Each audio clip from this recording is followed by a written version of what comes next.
Welcome everyone to Bitcoin Magazine's Meet the Taco Plebs. It's a euphoric day with Bitcoin being at all-time highs. Before we begin, I would like to talk about the world's greatest Bitcoin conference. It's happening in Miami once again, April 6th through the 9th. It's going to be great. Last year was awesome. You can get 10% off with the code TACOPLEBS. We'll put that in the description. You get $100 off if you purchase the general admission with Bitcoin and $1,000 off the whale pass if you purchase with Bitcoin. And don't forget to use the code MACRO21 to get a discount on Bitcoin Magazine's deep dive technical analysis product created by Dylan LeClaire, friend on Twitter. So other than that, without further ado, we have a fantastic guest today, Allen, our account manager for the conference team at AllenHODL on Twitter. Welcome to the show. Casey, I appreciate you bringing me on here. Excited to be here. Yeah, we have, an excellent team and it's been growing. And I'm just so happy to have all these new faces on our conference team. You know, we definitely needed the extra hands pulling off such a large event. So it's great to have you on the team. But jumping right into our questions, I want to ask you how you first got introduced to Bitcoin. Some people have a very interesting story, so I'm curious to hear how you first got into it. Yeah, so I think my story is fairly similar to what most people say. I first came across Bitcoin in 2014, and I actually really remember like the very first conversation I had. I know for a lot of people, they're usually like, "Yeah, I heard people talk about it here and there. I didn't really look into it a whole lot." But for me, I just moved into my college fraternity house. It was my freshman year, first day semester. And I was meeting my roommate at the time, who was like a year older, had a year under his belt at college. And I remember him going through this website on his laptop, and like there was like all kinds of illicit items on there, let's say. And I was like, whoa, holy shit. Like what is this? Can we cuss on this, by the way? I'm sorry. Yeah, no, I think Okay, cool. Yeah, no, so it turned out it was Tor 2.0. So this was like right after Ross Ulbricht had gotten like arrested and shut down the original Tor. But various like iterations of Silk Road has started to pop up, and this was Silk Road 2.0. And so he's like showing me like all the like things that are on there, you know, and like college me is like, oh, this is sweet. And so I was like, my next follow-up question, I was like, hey, like this is cool, but like if you throw a credit card on there, the Fed's definitely going to come down and like arrest you. And he was like, oh, no, we use Bitcoin. And I'm like, oh, what's Bitcoin? And he's like, oh, it's this cryptocurrency. It just crashed from $600 down to like 250 or whatever. And like broke college me at the time was like, man, it would be really nice to have like 250, $600 right now. right. But no, yeah, that was like kind of like my first intro to Bitcoin. And then it wasn't really until 2017 that I actually started buying from there. So I had a couple of years in between where I was like, hey, heard about it, but didn't capitalize on the opportunity. Yeah, well, that's a common story. I mean, Silk Road seems to be the first touch point for so many people, and really, unless you're into drugs or something like that, there's no reason to start purchasing it until 2017, when the actual like sort of investment idea started becoming a reality, and people started to speculate on the price and such. But yeah, it's a free Ross. You really opened it up for so many people. No, yeah, definitely. Well, and it's funny because I'll be honest. Forgive me, mom and dad, if you're listening to this. But so like my first purchase wasn't through Silk Road, but obviously fake IDs were like a big thing in college, Yeah. and so that was really like the first purchase. I remember giving money to somebody for it, and then like they purchased it through Bitcoin, but I like to say it was my first. Yep. But yeah, like you said, 2017 was really the year things kind of started to legitimize as like a store of value. I think that's really when the store of value narrative really started to like take grassroots there. But I'll be honest, like that's not what drew me to Bitcoin in 2017. It was more so number go up technology, and hey, let's start getting into the shitcoin casino. Oh And so yeah. I kind of went down that rabbit hole. I'd like to say I was a Bitcoin maxi by heart at the beginning, Mhm. but unfortunately I did shitcoin for a little while. Well, that's not uncommon either, and I think that was just like the mood of the time, in 2017. But I guess this goes into my next question, which is asking you about the primary life lesson that you learned from your time in Bitcoin, which I guess you would have learned after having gone through the shitcoin casino and hopping off that ride. Yeah. So, life lesson, there's a lot of life lessons in Bitcoin, right? I think once you really get down the rabbit hole of Bitcoin, you realize more that it's not so much about money go up or this is digital gold, but that there's a whole entire subculture centered around self-improvement, doing what's best for yourself, your family, and others long term, and focusing more on a lower time preference. And by lower time preference, I mean like decision making that isn't immediate in process. So you're delaying gratification for a greater outcome down the road. But as far as like how did I get to there? So keep in mind, I mean, I'm fairly young, 25 years old, right? Like I said, my first foray into Bitcoin was in college. Unfortunately, I was very distracted during college between partying and like having an existential crisis based off of what I wanted to do with my life. At the time, I was in medical school, heavy persuasion there from parents, friends, girlfriend's parents at the time. And it was something I really didn't want to do. So grades suffered, heart and soul really wasn't into that. And prior to it, I never really had to experience any kind of crazy hardships. I grew up in kind of a fairly regular middle America household and stuff. So fast forward 3 years, really starting to like question like, hey, like this isn't what I want to be doing. This isn't the career path I want to be on. So I eventually decided to drop out. And when I dropped out, I remember telling my parents, I was like, hey, like the admissions or not the admissions counselor, but my just like college counselor or whatever, academic counselor was just like, hey, your GPA is not good enough for med school. You're probably going to be stuck doing like hospital administration. And I was like, no, cannot be doing this. So I pulled the trigger on dropping out. When I told my parents, they were just like, hey, okay, figure it out. You're on your own. Yeah. And I remember thinking like, oh my God, what am I going to do? And so like I hung out as long as I could in the house I was in with my buddies, and eventually I couldn't make rent. So got kicked out, moved back home. Parents were still like figured out. So I was like on friends' couches, like in and out of my truck. And like that period of time really taught me, like, and keep in mind, this was like 2016. So this was like right before I found Bitcoin. I realized real quickly that I had to like man up and start doing some proof of work type stuff. So I actually picked up a job doing some manual physical labor, some blue collar type stuff, doing landscaping. And real quickly, as soon as I started making money, I didn't like how I've been like pretty much poor because of like through that experience. So I was like, I got to save. I want a place. So I got a place. And then from there, somewhere along the line, 2017, I remember watching the show, Mr. Robot, and they had brought up Bitcoin quite a few times in there. And I like tied things into back in 2014 when I first heard about it. And that's when I really was like, let's start looking into this. Like, what is this Bitcoin thing? And as eventually like years went on and I got out of like the shit coining and stuff, and I got really big into Bitcoin Twitter and met like a lot of great people through Bitcoin Twitter.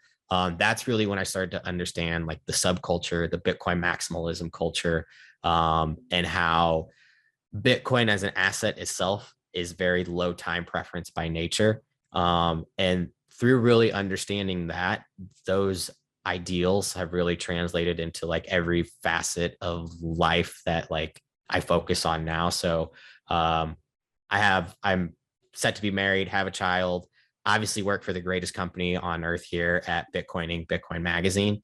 And I'll be honest, like had I not found Bitcoin, not because of the asset itself, but because of the ideals that it brings, I don't think I would have honed down on work ethic and long-term planning to get where I am today. Yeah, no, I mean, that's so many parts of that story, encapsulate exactly what Bitcoin is all about. The hard work, learning from your mistakes, and just honing down on stacking really is what it comes down to. And it really does sort of translate throughout your entire life, and it changes your outlook on the time that you spend when you work, the way you would like want to exert yourself in the future. Like it really changes a lot. And I guess bouncing off of that, you kind of hinted at it a lot when you mentioned culture. But what aspect of Bitcoin, be it part of the technology or what have you, do you believe best encapsulates the change you desire to see in the world? Because as you've obviously experienced, it's changed you. So like, how would you like to see it impact the world? And what do you think really drives that? Yeah, for me, it's definitely culture 100%. And that's no diss on the technology that Bitcoin, the network, brings, and the monetary value that Bitcoin, the asset, brings. I think a large root of the problems in our world currently stem from unsound money, just in the sense that like fiat has normalized the debasement of wealth for the majority of the population, which has like incentivized your average person to spend money rather than save.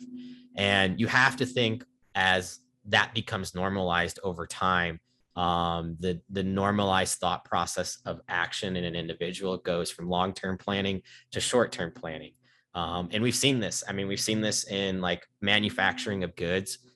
Goods aren't built to last forever. I mean, they're built with like planned obsolescence. We see this with tech companies like Apple and Google. We see this in all the Chinese products. I mean, it's geared towards profits over what's best for the individual. Whereas Bitcoin, being a deflationary asset, a scarce asset, like it really forces people to think where their money's going. And I think over time, that'll translate into culture and just kind of promote this idea like, hey, like we need to be making choices not on what's best for myself, but what's best for my community, what's best for my family, and what's best for my future generations and offspring.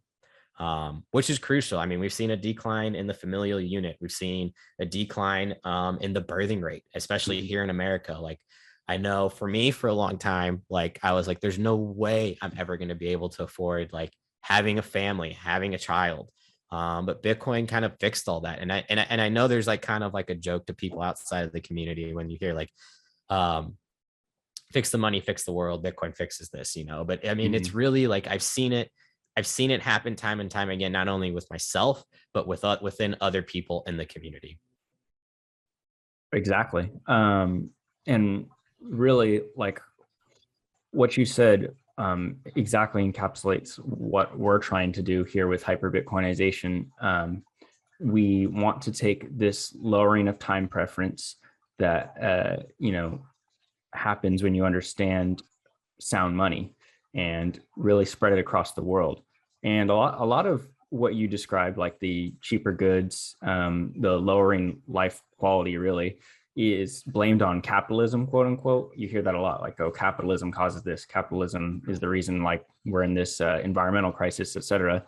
And it really actually goes back to the debasement of money, because in a sound money society, corporations would have to strive to be the best provider of goods for their customers rather than cutting the corners. And it really does come down to, is your monetary system under your control, in the sense of like being decentralized and not being state owned. And that's our mission here at Bitcoin Magazine, and Bitcoin 2022. Yeah, no, it's interesting you bring up the capitalism is at fault for the angle. It's not an issue of capitalism, but like you said, with the bastardization of what money is. I mean, you look at like our education system, right? So Bitcoin Magazine's biggest thing right now is educating individuals on what Bitcoin is and what money by definition should be. Mm-hmm. I don't know about you, but like when I went through elementary school, middle school, high school, like I wasn't forced to take one economics or personal finance class. So much so that like I couldn't even come out. I didn't know how to do taxes. I didn't know how to create a personal budget. Mm-hmm. I didn't know how to invest or the idea of investing, what that meant. And for me, it was a lot of self-learning that I had to do down the road. But yeah, no, I think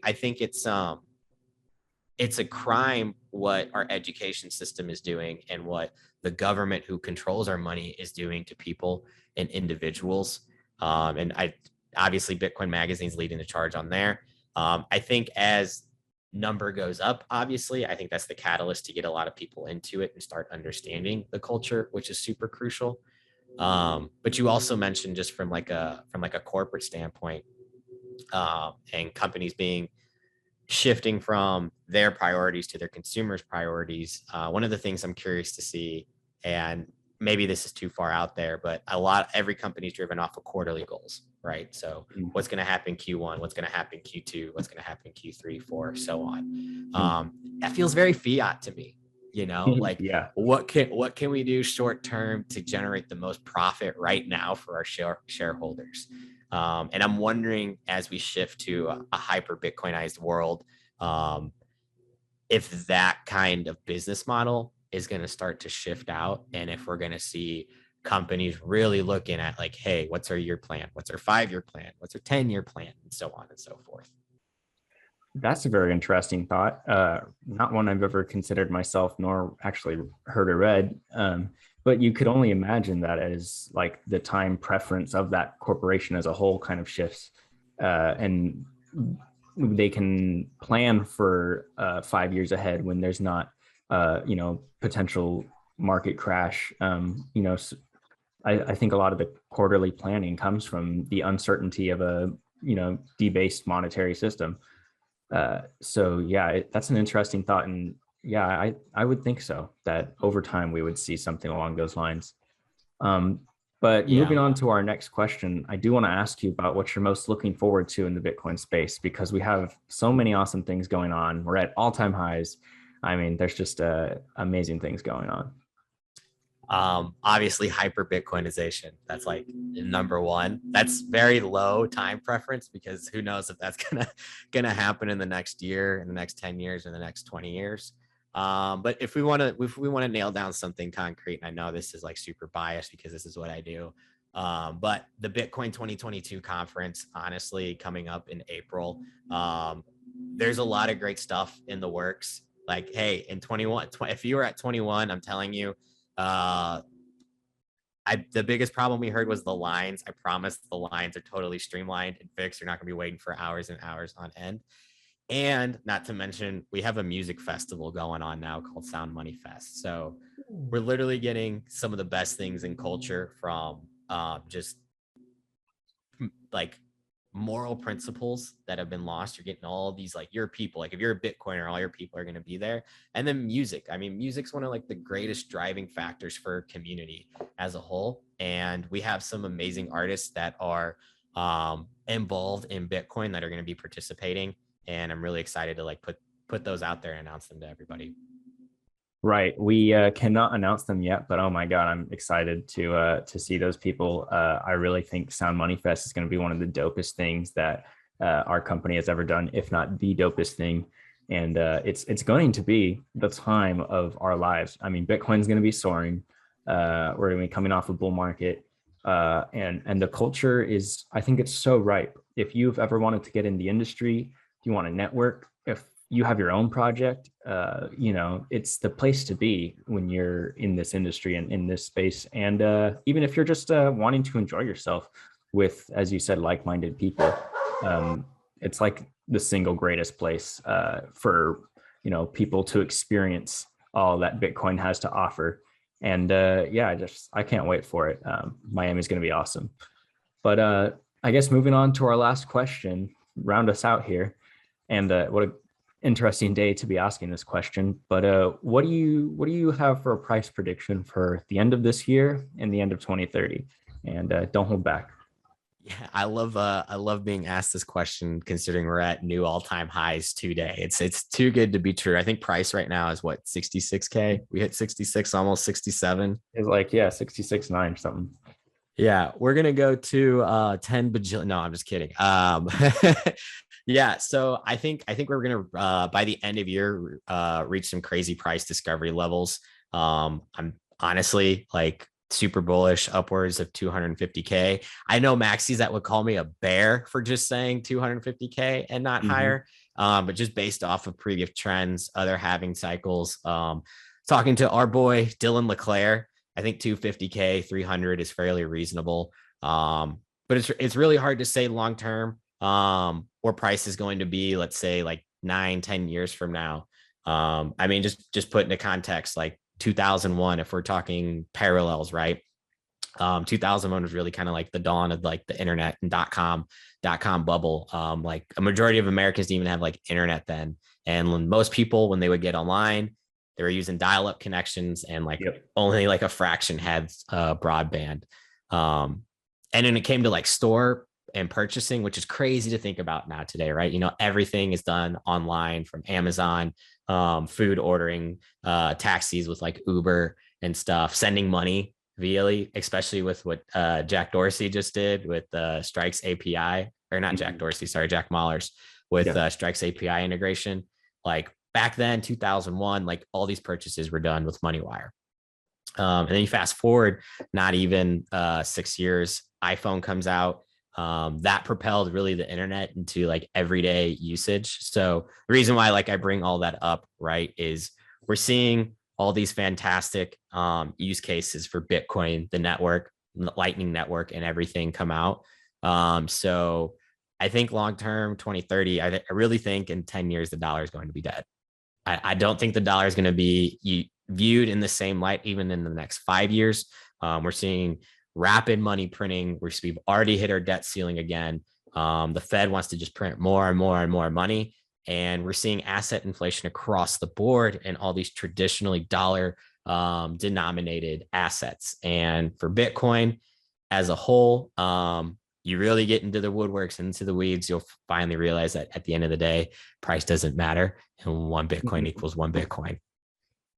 Totally agree. And, you know, that's probably as bullish as it gets, the dollar being non-significant by 2030. So I can't imagine a better scenario for Bitcoiners.